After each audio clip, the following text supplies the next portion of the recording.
Mental health issues are not just for the grown-ups in the family. 1 in every 5 children could experience a mental, emotional, or behavioral problem before their 18th birthday.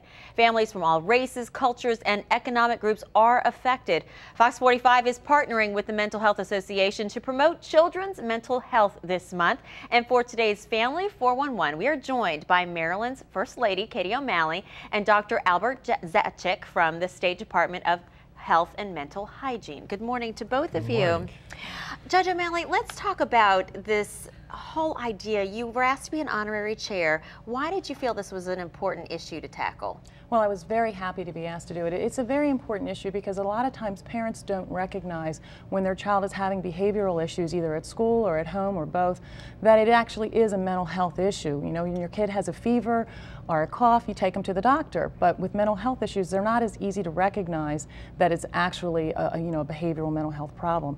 So this will bring awareness to parents, and they can, go to the website, they can go to the hotline and ask questions. Maybe it's not a mental health issue, but if it is, there is help and there are available treatments for kids. You're a mom, I'm a mom. Do you find that this is something you talk about with your friends, or is it something that you tend to just not mention and people deal with on their own? No, I think it's important to talk about these issues with your friends, especially if you've got a friend that has a kid that's experiencing problems, so that you can direct them to a pediatrician to get help. Or if the parents are experiencing issues at school, that the teachers talk back and forth so that you know what's going on with your children. Doctor, I want to get to you and find out, what should we be looking for? What are some of the signs there's a problem? Well, I like to give a message to our families and parents in Maryland. They need to trust their own instincts about their children. I think families know their children the best.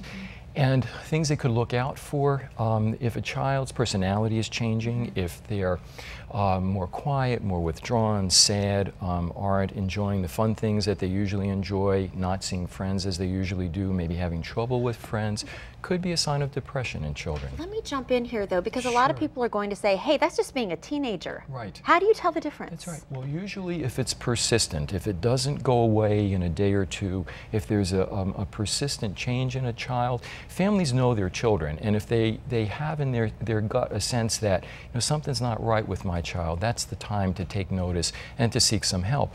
Other things, if a child has trouble with anger and the family is saying, gee, my child is more angry than usual, if they have temper tantrums that last for 45 minutes or an hour, or if their child has a lot of fears or is worrying all the time, or trouble in school, as Judge O'Malley has said, families may notice that their child is not concentrating real well. Those are all signs that might need some assessment. And you were telling me before that your pediatrician is the best place to start. Absolutely. Okay. Their pediatrician, family doctor, or their teacher. I think both of those professionals will listen to families and will be able to send them to other mental health resources in the community if they feel there's a need.